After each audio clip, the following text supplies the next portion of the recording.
Hello everyone. In this video, we will continue to examine topic D.2, stellar characteristics and stellar evolution. In particular, we will look at late-stage, high-mass stellar evolution, neutron stars and black holes, and the Chandrasekhar and Oppenheimer-Volkoff limits.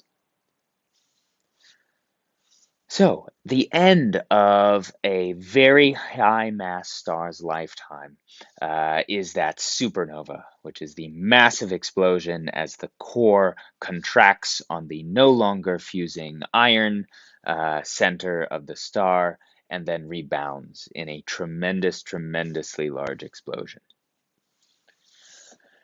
That core, the remainder of it, known as the stellar remnant, then becomes either a neutron star or a black hole, and we will discuss neutron stars in this video. For originator stars, between 8 solar masses and roughly 21 solar masses, the stellar remnant is a neutron star. And that is when the core is greater than 1.4 solar masses, which, as discussed before, is the Chandrasekhar limit, in which electron degeneracy pressure sort of contains that the inward gravitational pressure, but any higher mass than that overcomes it. But less than 3 solar masses, known as the Oppenheimer-Volkoff limit. Any higher than that, and the core will continue to collapse, overcoming neutron degeneracy pressure.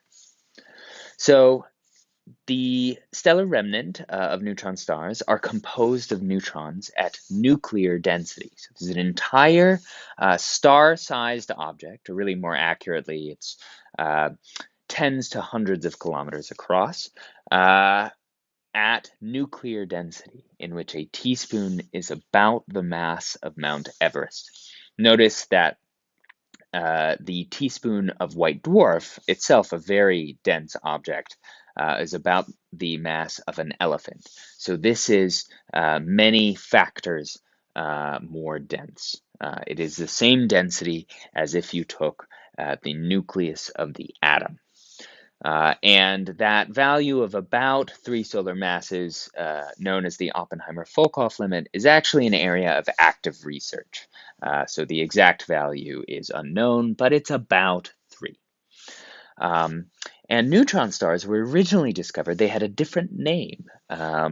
Their scientific name at that point was pulsar. And the history of pulsars is quite interesting, but suffice it to say that they were called pulsars because they pulsed.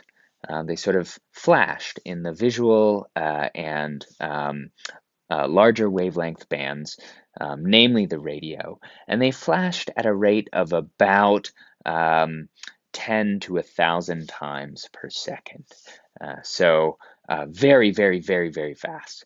And when we originally saw them, they were nicknamed LGM for Little Green Men, because they were so steady that we thought perhaps aliens were blinking at us.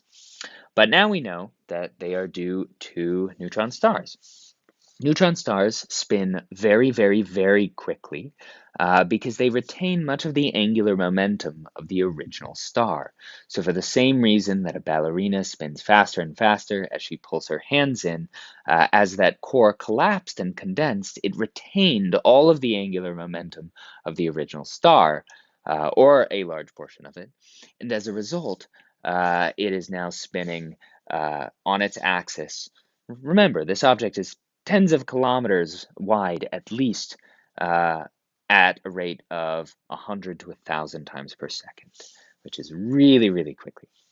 Not only that, but because it is spinning, it actually produces very, very strong magnetic fields, and as a result, particles are beamed along those magnetic axes, and so the blinking that we see is sort of the flash of that beam as it comes, as it moves towards us and then away from us, very much like a lighthouse. And you see them in the middle of nebula. you see them in the middle of the remnants of that supernova. So for example, the Crab Nebula has a pulsar at the very center, and those are neutron stars.